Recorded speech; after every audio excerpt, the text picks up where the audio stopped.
Okay, so I have been working on this engine stand for a while, and I'm not finished 100%, but I think I'm finished to the point that it should be able to start.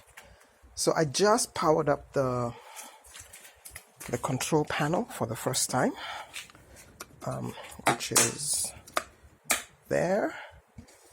I've got a few switches. So I have a separate switch for the starter there. Without that switch on, the start button will not work. But also the gauges, I have them on a separate switch. I have the E-fan for the radiator, which is not installed yet. This is the ignition. So what that does is that gives power to the ECU and gives all the power necessary to run the engine. So once the engine is running, if I kill that, it stops the engine. And then that's going to be the fuel pump. I have not grounded the fuel pump yet, but this starts. So that goes. With the starter off, that doesn't start the engine. It lights, but it doesn't start the engine. But with that on, it... So I've got a whole host of wiring. That's the fuel pump. I put the PT on the back. There's 6 relays back here that control various functions. And then this is the modified harness. ECU is back here.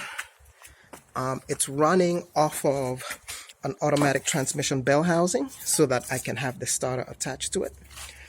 And then the bell housing is attached to this guy, so you can pretty much just see the flex plate in there.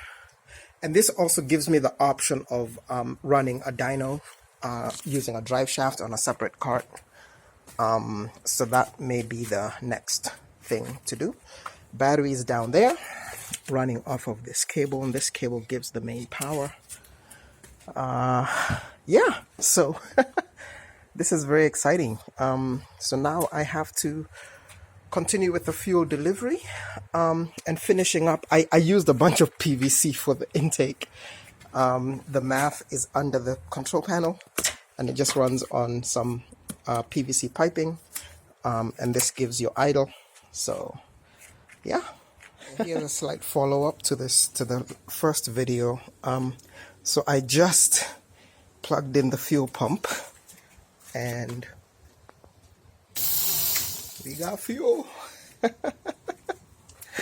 We got fuel. So it's going to come up to, well, from here it's just going to go straight into the rail on this side, and then come out, stock location, then come out from here and go into the regulator. So I'm just not going to use the stock stuff. I'm just going to use this guy. This will eventually give me fuel pressure readings. This is the extra wire for it. When I initially did the instruments, I never did a fuel pressure for whatever reason. Also, don't give me shit about the switches being backwards. I just wired them like that because I like them like that.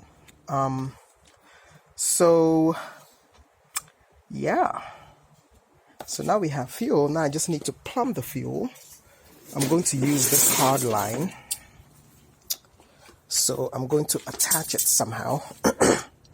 Come from down here, from down there, and then there, and then between this port and this port I'll put a fuel filter, and yeah, that should be it.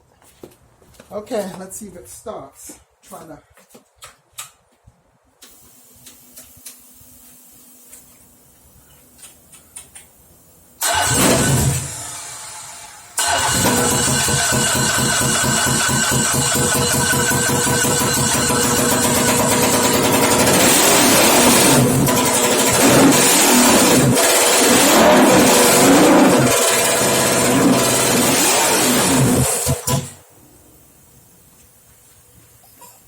Yes.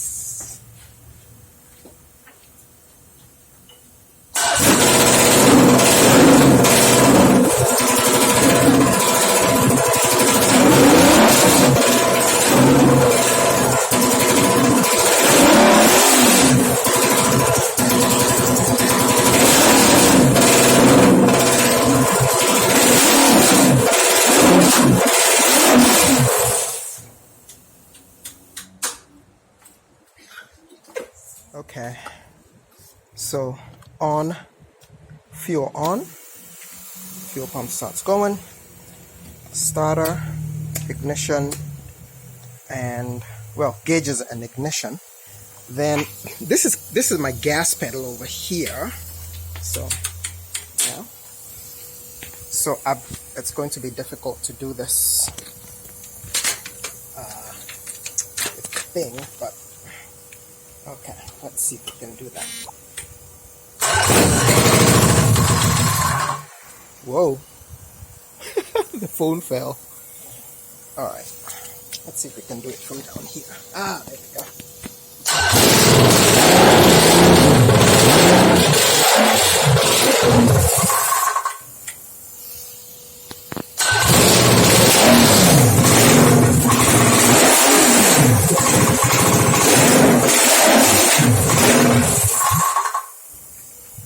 Okay, I think I hear the noise that the guy was talking about somewhere. This engine is not, it's not a good engine. When I got it from, actually I think I got this engine from Russ. He told me that it wasn't a good engine, so I do hear a little bit of a noise in it. But I'm just using it to prove the engine stand, and it runs. It freaking runs. So I am just super excited now. This is awesome. Oh, let me turn stuff off. So off, and yeah, I just basically have the fuel coming out of here and going up. So it's still completely in shambles. We have a vacuum leak here. The idles are not even connected yet. My O2 sensors are not connected. So yeah.